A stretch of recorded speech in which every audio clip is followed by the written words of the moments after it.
कौम के जवानों की कस्में खाई गई, जिस कौम के जवानों के लिए माजी और मुस्तकबिल के ख्वाब शर्मिंदे ताबीर किए गए, जिस कौम के जवानों के लेवल को देखकर डॉक्टर इकबाल ने नज़में लिखी, जिस कौम के जवानों के तेवर को देखकर अल्लाह अकबर अर्तुगरुल गाजी ने और उस्मान गाजी ने सल्तनत उस्मानिया का ख्वाब देखा था, उस कौम के जवानों का हाल जिसके लिए डॉक्टर इकबाल ने कहा था टल न सकते थे अगर जंग में अड़ जाते थे, पांव शेरों के भी मैदान से उखड़ जाते थे, तुझसे सरकश हुआ कोई तो बिगड़ जाते थे, तीर क्या चीज है हम तोप से लड़ जाते थे, शान आंखों में न जचती थी चाहदारों की, कलमा पढ़ते थे हम छांव में तलवारों की, हम जो जीते थे तो जंगों की मुसीबत के लिए या रसूल अल्लाह, और मरते थे तेरे नाम की अजमत के लिए, दश्त तो दश्त हैं दरिया भी न छोड़े हमने, बहरे जुल्मात में दौड़ा दिए घोड़े। ये किसी और की नहीं हमारी तारीख। और आज कौम मुस्लिम के जवानों का ले काम के आदमी, ये मुल्क मौजूदा दौर में इस बात का तकाजा कर रहा है कि मुसलमानों को ये एहसास हो जाना चाहिए कि मौजूदा दौर में हमारी जिम्मेदारियां क्या हैं। तन्हा मुसलमान है जिन्हें अपनी किसी भी जिम्मेदारी का एहसास नहीं। आपको बताऊं, बड़ा दुख भी होता है, सोशल मीडिया का दौर है, ये आपके कैमरे चल रहे हैं, लाइव प्रोग्राम चल रहा है, कितनी जगह कितनी बातें दिल में आती हैं कहने के लिए, लेकिन फिर भी सोचना पड़ता है कौम की बात है, लाइव प्रोग्राम चल रहा है, न जाने ये बात कहां तक जाएगी। लेकिन याद रखिएगा, ये हम नहीं बताएंगे तो कौन बताएगा। हमारे 18 साल के जवान आज शराब के ठेके पर बैठे हुए हैं। ये हाल है कौम मुस्लिम के जवानों का। 18 साल के जवान बाज़ाब्ता ज़िना के कोठे पर बैठे हुए, ये हाल है हमारी कौम के जवानों का।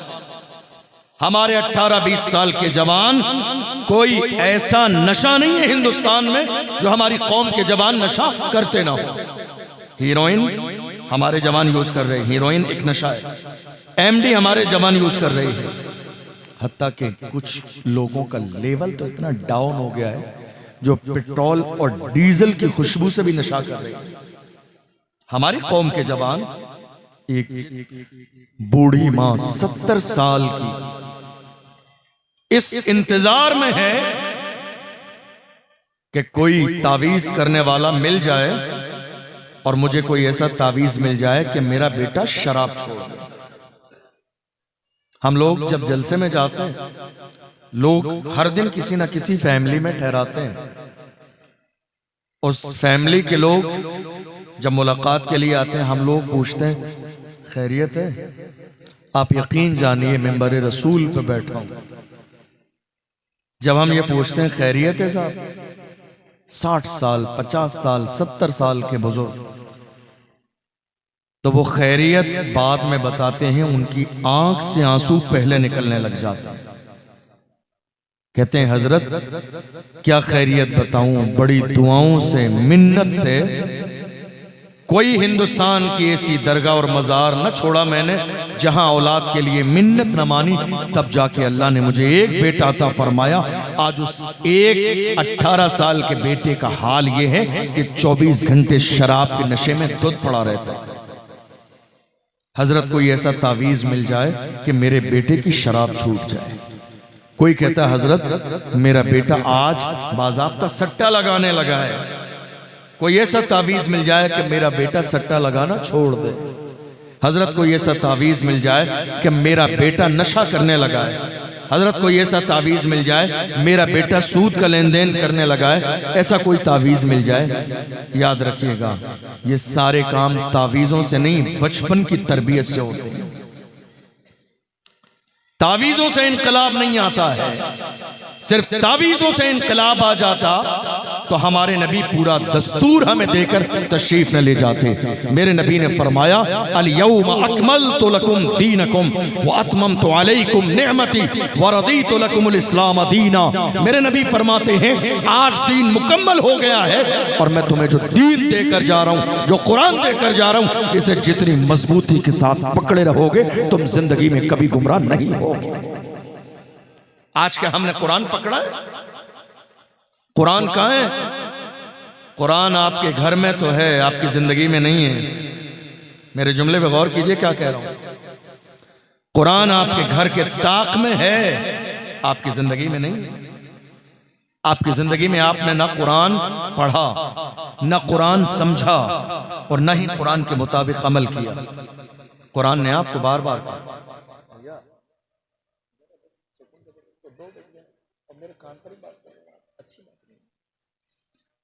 कुरान आपने पढ़ा भी नहीं, समझा भी नहीं। कुरान आपके घर में है। आपको मालूम, आपको जिस तावीज की जरूरत है ना, आपको तावीज की जरूरत है, आपके मसाइल हल हो जाए। कुरान खोलिए, पहला सफा, ये जो सूरह फातिहा जैसी अजीम नेमत अल्लाह ने आपको अता फरमाई है, 3 बार पढ़कर जिस नियत से दम कर देंगे अल्लाह उसी में आपको फायदा नसीब फरमाए। लेकिन हमने कुरान पढ़ा नहीं, कुरान समझा नहीं। हमारी माँ और बहनें बड़ी तादाद में बैठे हुए हैं, लेकिन शर्मिंदगी की बात यह है कि हमारे घर में कुरान महीनों के एतबार से खुलता नहीं है। आप बताइए मुझे, कितने लोग ऐसे हैं हिफ्ज करने वाले ना पढ़े और जरा सा उन्हें कच्चा याद हो तो वो समझा जा सकता है। नाजरा पढ़ने वाले कहते हैं मैंने बचपन में कुरान पढ़ा था, मैं भूल गया। अल्लाह का कुरान कहता है, मन अअरद अन ज़िक्री फ़इन्न लहू मईशतन दन्का व नहशुरुहु यौमल क़ियामति अअमा क़ाल रब्बि लिमा हशरतनी अअमा व क़द कुन्तु बसीरा क़ाल कज़ालिका अततका आयातुना फ़नसीतहा व कज़ालिकल यौम तुनसा। आज कौम का हाल ये, कोई कुरान पढ़ने वाला नहीं। हमारे घर में कुरान है, हमारी जिंदगी में कुरान नहीं है। अगर हमारी जिंदगी में कुरान होता तो आज हालात ये नहीं होते। हमारी माँ हमसे राजी नहीं है, हमारे वालिद हमसे राजी नहीं है। सगी बहन का हाल ये है, माँ बाप के मर जाने के बाद भाइयों ने और भाभी ने उसका मायका बंद कर दिया, दरवाजे हमेशा के लिए बहन के लिए बंद कर दिए। रमजान के महीने में एक साहब आए, कहा हजरत मेरी बहन बहुत परेशान है, मैं मालदार आदमी हूं, ज़कात निकालना है मुझे, तो क्या मैं ज़कात निकालकर अपनी बहन को दे सकता हूं? उसके घर गरीबी का हाल ये है, सहरी और इफ्तार के लिए इंतजाम भी नहीं है। इतनी परेशानी के दौर से गुजर रही है मेरी बहन, ज़कात दे दूं? मैं क्या कहने लगा हूं, सुनिएगा गौर से। मैंने कहा भाई, बहन को ज़कात नहीं, विरासत में जो हिस्सा है वो दे दीजिए।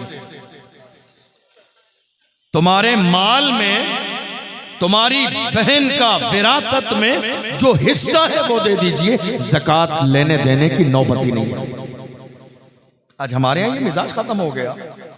भाई के 4 घर हैं, बहन किराए पे रहती है, भाई करोड़पति है, बहन एक एक लुक़मे के लिए तरस रही है। हमारे घर में कुरान है, हमारी जिंदगी में कुरान नहीं है। कितनी बूढ़ी माएँ ऐसी हैं, आज सालें गुजर गई हैं, जिनके अपने बेटे ने जाके उनके दरवाजे पे सलाम नहीं किया। शादी हो जाने के बाद बीवी बच्चों को लेकर अलग हो गए, जैसे कि वो इस माँ से पैदा ही नहीं हुए थे किसी भी दौर में। माओं की कंडीशन ये है, 5 वक्त नमाज में दुआ करती हैं, अल्लाह चेहरा नहीं कम से कम बेटे की पीठ ही दिखा दे। लेकिन ये बेटा है जो एक नजर भी अपने माँ बाप को देखने के लिए, जाने के लिए राजी नहीं। आज सबसे ज्यादा आपको शायद इस बात का अंदाजा हो, मौजूदा दौर में 3-4 साल के जमाने में हमारी कई लाख बेटियां मुर्तद हो चुकी हैं। मुर्तद जानते हैं? इस्लाम छोड़ चुकी हैं। इस्लाम छोड़ दिया, किसी गैर से जाके शादी कर ली, किसी गैर के दरवाजे पे चली गई। इसमें एक बहुत बड़ी वजह यह है, कितनी बेटियों से जाके पूछा गया तुम्हारे इस्लाम छोड़ने की वजह क्या है, आखिर तुमने अपना घर क्यों छोड़ा? तो कहा मेरी उम्र इंतजार करते करते 40 साल की हो गई, मेरे बाप की गरीबी की वजह से कौम मुस्लिम का कोई जवान मेरे दरवाजे पर रिश्ता लेके नहीं आया। ये हाल है आज हमारे घर का। हमारी बेटियां आज कितने गरीबों की 30 साल 32 साल 35 साल हत्ता के 40 साल की हो गई। जवान किस इंतजार में हमारे किसी मालदार घर में रिश्ता हो जाए जहां बाइक मिले, 4 व्हीलर मिले। मैं कहता हूं अल्लाह ने मर्द तो तुम्हें बनाया, मर्द तो अल्लाह ने तुम्हें बनाया, हाकिम तुम्हें बनाया। ये सामान लाना औरत की जिम्मेदारी नहीं है। इस्लाम में कहीं भी जहेज नहीं है। ये गलत फहमी आज न जाने मेरी कौम के जवानों के जहन में किसने डाल दी, किसने ये सोच डाल दी कि नहीं साहब जहेज मिलेगा, जहेज तुम्हारा हक है। जहेज तुम्हारा हक नहीं, जहेज लड़की का हक है, लाना ये मर्द की जिम्मेदारी है। और अरब में आज ऐसे ही होता है।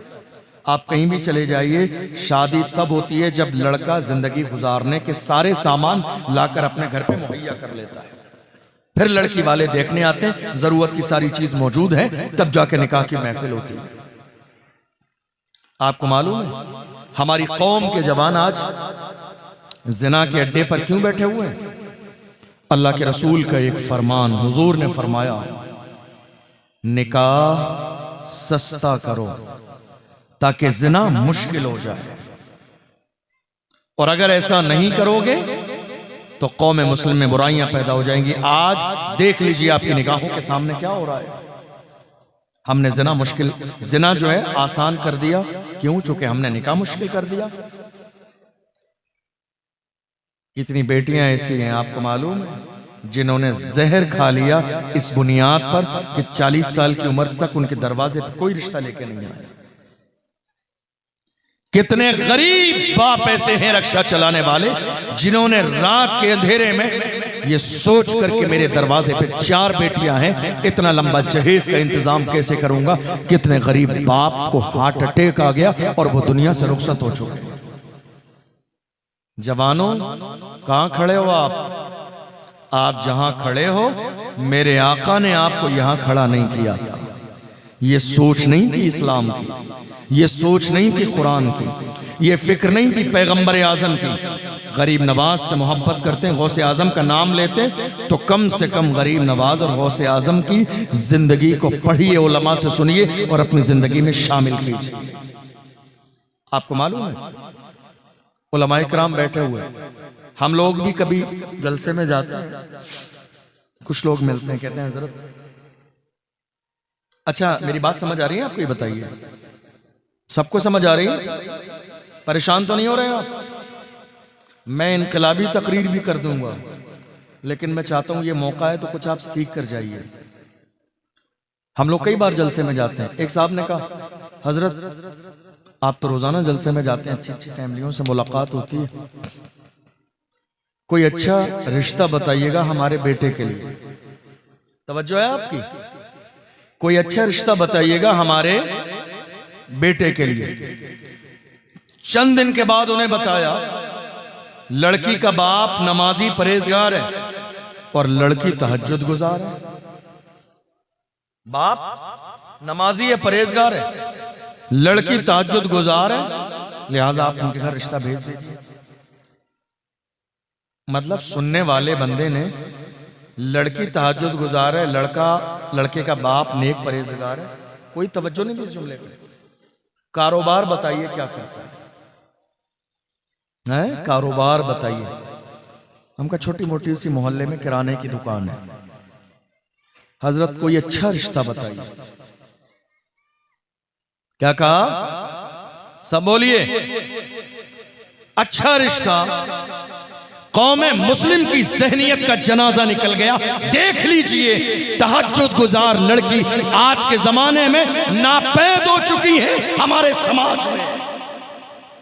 कहां है तहज्जुद गुजार? मेरी कौम की मां और बहनों का हाल यह है, मुश्किल से जुमे की 2 रकात जो है नमाज पढ़ने का मौका मिलता है।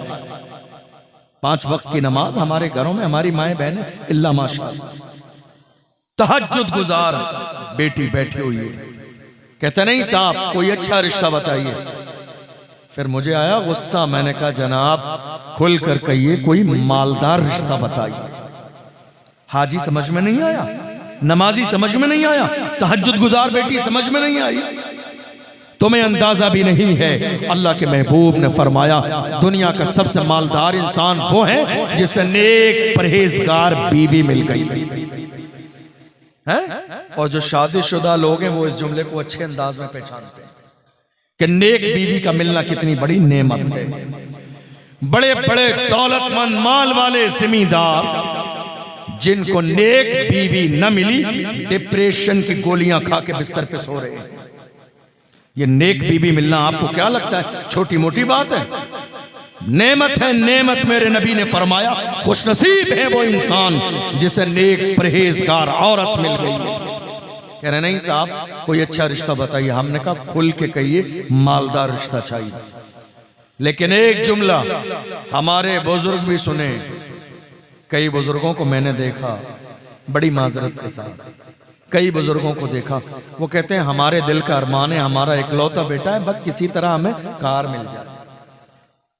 अरे यार खुदा के बंदो शर्म करो, शर्म। तुम्हारे दिल का अरमान सिर्फ कार है? तुम्हारे दिल का अरमान ये नहीं है मेरे बेटे को कलमे याद हो जाए? तुम्हारे दिल का अरमान ये नहीं है कि मेरा बेटा 5 वक्त का नमाजी बन जाए? तुम्हारे दिल का अरमान ये नहीं है मेरा बेटा हुजूर के नाम पे मरने और मिटने वाला बन जाए? तुम्हारा ये अरमान नहीं है मेरा बेटा मस्जिद अक्सा की हिफाजत के लिए खड़ा हो जाए? तुम्हारा अरमान ये नहीं है मेरा बेटा मुहाफिज नामूस रिसालत बन जाए? तुम्हारा अरमान ये नहीं है जब हुजूर की इज्जत की बात आए तो लखीमपुर के चौराहे पर मेरी जवान बेटा खड़े होकर ऐलान करे कि मोहम्मद से वफा तू न तो हम तेरे हैं, ये जहां चीज है क्या लाहो कलम तेरे।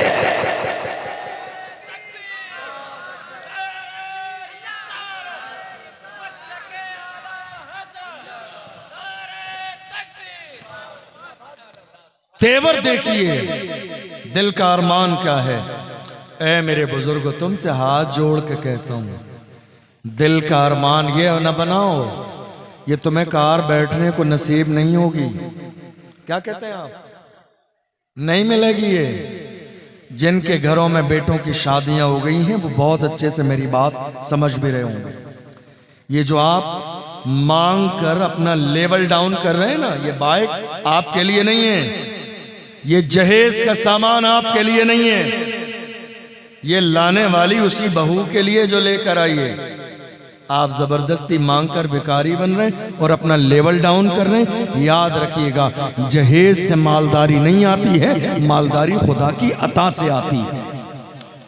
मेरे नबी ने इरशाद फरमाया दुनिया में कोई इंसान अपने बेटे की शादी या दुनिया का कोई जवान अपनी शादी किसी मालदार औरत के घर इस लालच में करेगा कि मेरे घर में मालदारी आ जाए, तो मेरे नबी फरमाते अल्लाह ऐसे शख्स को और ज्यादा मोहताज कर दे। हदीस है, हदीस हदीस है। चूंकि तुमने तमन्ना वहां रखी जो खुद मोहताज है। तुमने तमन्ना अल्लाह से लगानी थी, तुमने मांगना तो परवरदिगार से था। देने वाली जात तो मेरे रब की है, वो देने पे आता है। तो खुद अल्लाह कुरान में कहता है इन्नल्लाह यर्ज़ुक़ु मन यशाउ बिग़ैरि हिसाब। जब वो देने पे आता है वो इतना देता है, इतना देता है, वो हिसाब नहीं लगाता है। देने पे आता है, इतना देता है, इतना देता है कि बंदे खुदा की बारगाह में सजदा करके कहते हैं ऐ मेरे मौला दामन फैलाना मेरा काम था, मेरे खाली दामन को भरना तेरी रहमत का काम है। देने वाली जात मेरे रब की है। आप जो खुद मोहताज है उससे उम्मीद लगा रहे कि नहीं साहब जहेज में सामान मिलेगा, परेशानी दूर हो जाएगी। क्या हमारी तारीख यही थी? मेरी बात समझ आ रही है आपको? सबको समझ आ रही है? हजरत उमर फारूक आजम रज़ी अल्लाह अन्हु का दौर, तो उनका अंदाज ये था कि वो रात में गश्त करते थे। बहुत पुरानी बात है लेकिन मेरे मौजू की बात है, मैंने इसलिए ये जुमला लिया। बहुत पुरानी बात है, आपने कई बार सुनी। इसमें हमारे लिए सबक क्या, बस वो बता रहा हूं आपको। वो रात में गश्त करते थे फकीराना लिबास पहनकर और इस नियत के साथ कि कोई परेशान हाल हो तो उसकी परेशानी को दूर कर दिया जाए। इस वाकये में बहुत सारी चीजें, अगर मैं सियासी तकरीर करूं तो ये हजरत उमर फारूक आजम का किरदार है जो दुनिया के तमाम सियासी लोगों को देखना चाहिए कि ये हमारा किरदार और तेवर था, और जो नजर आ रहे हैं वो आपके तेवर और किरदार है। हमारे जवान कहां खड़े हुए हैं, है आपको अंदाजा इस बात का? हमारे नौजवान कहां हैं? हमारे नौजवानों की सुबह शाम कैसी है आपके इल्म में? हमारे नौजवान किस तरह की जिंदगी गुजार रहे हैं है आपके सामने? ये जो मुल्क के हालात रोज बरोज बिगड़ते चले जा रहे हैं, अगर हमारे जवान सही रास्ते पर होते तो हालात ये नहीं होते। अगर हमारे जवान रास्ते पर होते, सही रास्ते पर, लेकिन आज हमारे जवान उस रास्ते पर नहीं है जिस रास्ते पर रसूलुल्लाह ने लाके खड़ा किया था। यही वजह है कि हालात दिन ब दिन बद से बदतर होते चले जा रहे हैं, और हम परेशान हैं इस चीज को लेकर। अब क्या होगा, अब क्या होगा, अब क्या होगा, हालात बहुत खराब हैं, अब क्या होगा क्या नहीं होगा। याद रखिए, जब हम सही थे तो हमारे हालात सही थे। जब से हम बिगड़ गए हमारे हालात बिगड़ गए। जब हम सही थे तो हमारे हालात सही थे, जब हम बिगड़ गए तो हमारे हालात बिगड़ गए। आज भी अगर हम चाहते हैं कि हमारे हालात बेहतर हो जाएं, तो आप यकीन जानिए कि हम बेहतर हो जाएंगे तो इंशाअल्लाह हमारे हालात भी बेहतर हो जाएंगे। आपकी तवज्जो है मेरी तरफ? देखिए, मेरे पास इतना वक्त नहीं है जो आपसे कहूँ सुभान अल्लाह कहिए, माशाअल्लाह कहिए और हाथ उठाइए और पैर उठाइए। आपकी अगर तवज्जो है मैं चंद बातें अर्ज कर देता हूँ, और नहीं तवज्जो है तो 2-4 मिनट के बाद सलाम पढ़ लीजिए, चूंकि ये तकरीर का वक्त है भी नहीं। आज हालात कौम मुस्लिम के इस तरह बने हुए हैं कि हम मुसलमान दिखना चाहते हैं, प्रैक्टिकल मुसलमान बनना नहीं चाहते। मैंने जो कहा आपको समझ आई बात? आपको समझ आई बात? हम मुसलमान दिखना चाहते हैं, यानी हम टोपी लगाते हैं, लोग समझे मुसलमान हैं। हमने दाढ़ी रख ली, लोग समझे मुसलमान हैं। कुर्ता पजामा पहन लिया और हमने अपने दिल को तसल्ली दे दी, हम मुसलमान हैं। लेकिन ये बताइए कि जो आप मुसलमान दिखना चाहते हैं, क्या प्रैक्टिकल अंदर से भी आप मुसलमान हैं? ये बहुत बड़ा सवाल है आज के ज़माने में। ऐसा ना हो कि आप जिंदगी भर दिखते ही रहें कि आप मुसलमान हैं, लेकिन सही माना में इस्लाम आपके दिल में दाखिल ना हो, तो कल क़यामत के मैदान में हुजूर को कौन सा चेहरा दिखाएंगे? आप कहेंगे नहीं साहब हम मुसलमान हैं, पक्के मुसलमान, पक्के मुसलमान हैं आप। ऐसा कौन सा इस्लाम का काम है जो आज की तारीख में आप खुशी से कर रहे हैं? मैं आपको बताऊं, हिंदुस्तान में सर्वे के मुताबिक हमारी कौम के जवानों को 60% लोगों को पहला कलमा याद नहीं है। आप इन उलमा से पूछ लीजिए जो मिंबर पे बैठे हुए हैं, जो निकाह पढ़ाने जाते हैं, कितने?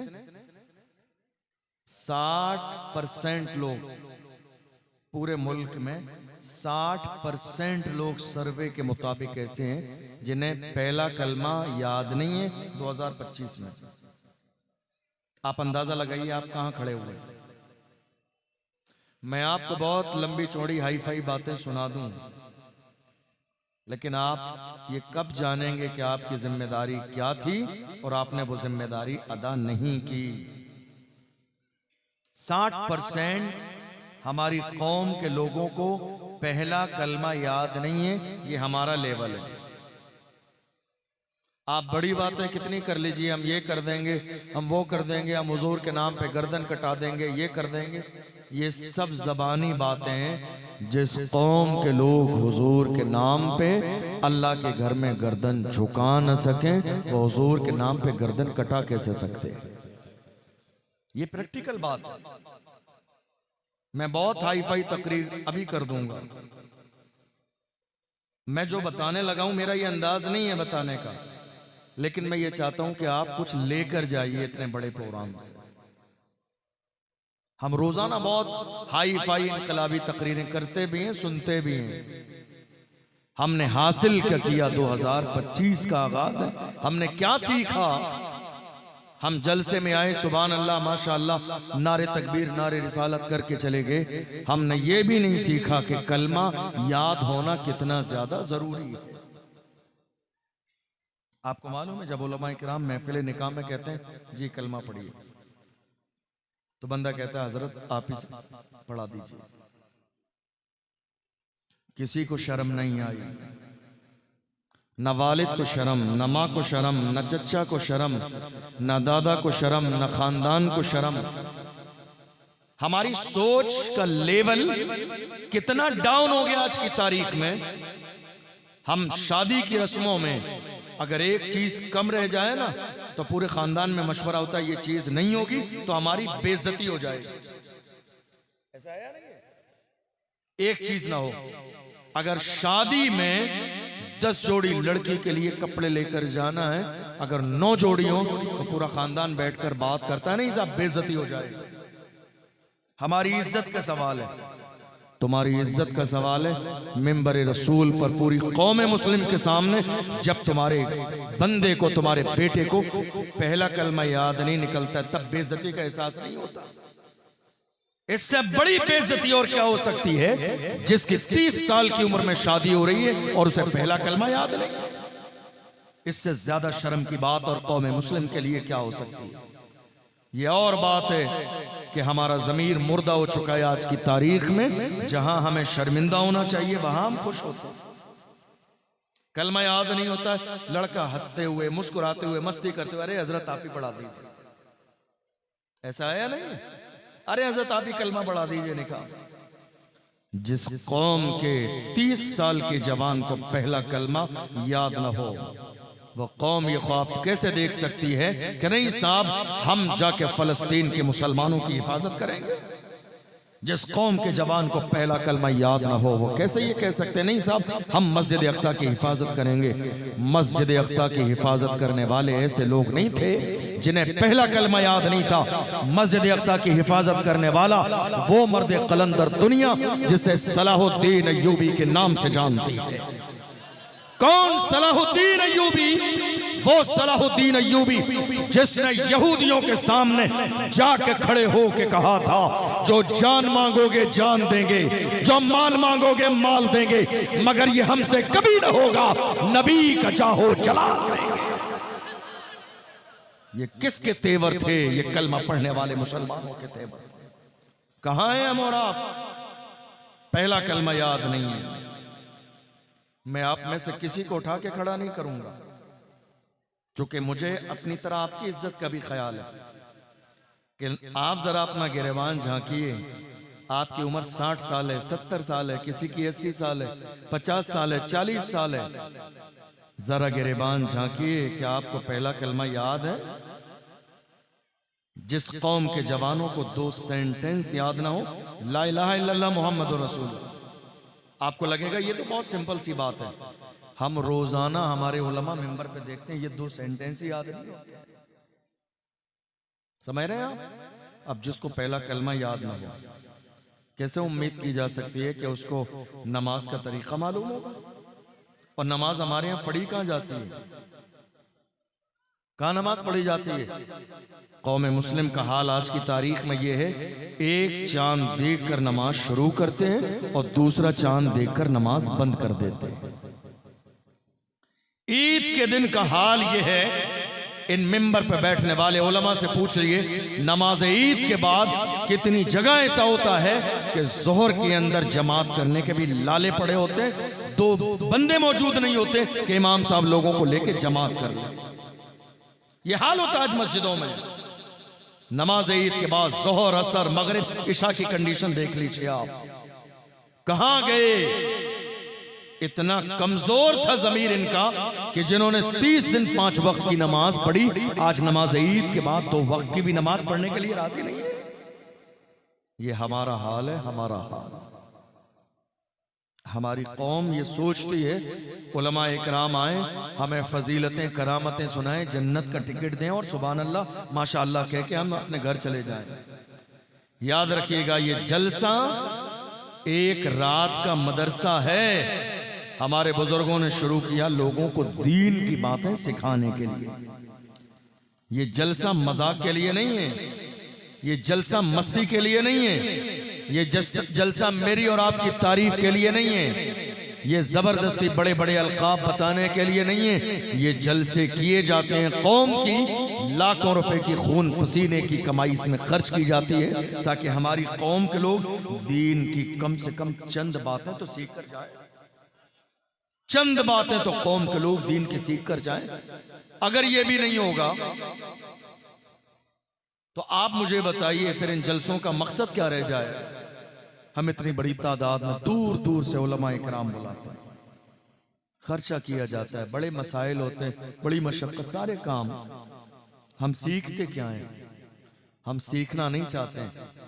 बल्कि मैं आपको बताऊं, और ये उलमा भी इस बात पर गवाही देंगे, हमारे जलसों में अगर कोई आलिम संजीदा तकरीर करने लगे दीन सिखाने वाली, तो हमारी कौम ये कहती है कि किसी अच्छे तकरीर करने वाले को ला के बिठाओ, ये तो खामखा बोर कर रहे।